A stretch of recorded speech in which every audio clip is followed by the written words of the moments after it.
चिंतन तो 11 वर्ष के बाद होता है, यानी कि ये विकल्प कट गया। परिकल्पना के आधार पर निगमन ये भी 11 वर्ष के बाद होता है, ये अमूर्त से रिलेटेड है, ध्यान रखना।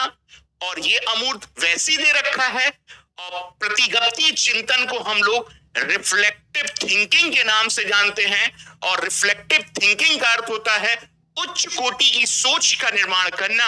और उच्च कोटि 7 से 11 में नहीं आती, 11 वर्ष के बाद आता है, यानी कि ये भी नहीं है। यानी कि सीधा सा फंडामेंटल कॉन्सेप्ट यहां पर निकल कर आ रहा है।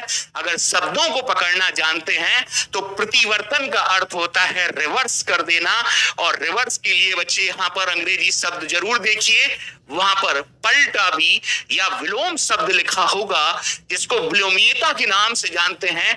जहां पर 7 से 11 वर्ष के बच्चे जो हैं मूर्त अवस्था में पलटा भी या प्रतिवर्तन के कॉन्सेप्ट को समझ जाएंगे। जैसे भारत की राजधानी दिल्ली है, तो 7 से 11 वर्ष का बच्चा बताएगा भारत की राजधानी दिल्ली है, तो दिल्ली भारत की राजधानी है। यानी कि कथन को उसने पलट दिया। और कथन के पलटने का अर्थ यह है कि उसके अंदर विकेंद्रीकरण की समझ विकसित होने के कारण वो 3+4 भी कर सकता है, 4+3 भी कर सकता है, बर्फ से जल भी कर सकता है, और जल किससे आया है, बर्फ भी कर सकता है। इस कॉन्सेप्ट को ही हम लोग रिवर्सिबिलिटी के नाम से जानेंगे। यहां पर एक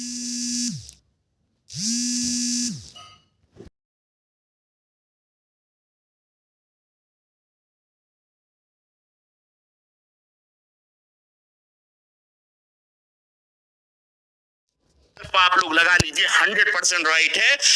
अगले प्रश्न पर आएंगे, जब तक मैं आपकी कमेंट भी यहां पर देखते हुए चल रहा हूं। यहां पर आइए 4वें नंबर का प्रश्न पर, इस आयोग